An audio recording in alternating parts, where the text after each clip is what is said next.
কোন ধরনের বোরকা পরা জায়েজ আছে? ভাই তাদের সৌন্দর্য ঢাকে এরকম বোরকা পরা জায়েজ আছে। যেই বোরকা অনেক চাকচিক্যপূর্ণ, আজকে বের হয়েছে দেখা যায় যে অনেক চাকচিক্যপূর্ণ, এটা পরা জায়েজ নাই। বোরকার উপরে এত কাজ যে ওই কাজ দেখতেই মানুষ বারবার তাকায় যে স্টাইলটা কি, ঠিক না ঠিক?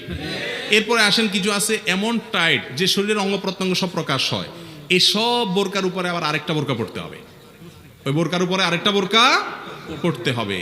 বিধায় এ ধরনের বোরকা পড়লে কি হবে না? পর্দা হবে না। এটা একটা স্টাইল এবং ফ্যাশন হয়ে গেছে আজকাল। এখন তো যে বাইর হইছে, আল্লাহ মাফ করো, ফ্যাশন শো বোরকা পরে কি হয়? ফ্যাশন শো হয়। এগুলো কিয়ামতের আলামত ছাড়া আর কিছু না। গিবত কয়ভাবে করা যায়? গিবত তো ভাই একটা হারাম গিবত আর একটা জায়েজ গিবত। জায়েজ গিবত হলো যেখানে একজনের সমালোচনা আরেকজনের পিছনে করলে যার সমালোচনা করলেন তার লাভ আছে। কথার কথা, ছেলে কোনো কুকাম করেছে, ছেলের বাপরে বলে দিলেন যাতে করে তারা শাসন করে, এই গিবত জায়েজ আছে। কিন্তু কিছু কিছু গিবত ওয়াজিব। কথার কথা, ওনার দ্বারা কোনো ক্ষতি হচ্ছে, উনি একটা বোম নিয়ে আসছে এখানে, এখন উনি চলে গেছে, এখন ওনার সমালোচনা করাটা কি ওয়াজিব, কারণ উনি আমাদের সবার কি করবে? ক্ষতি করবে। এই জন্য এ ধরনের গিবত জায়েজ আছে।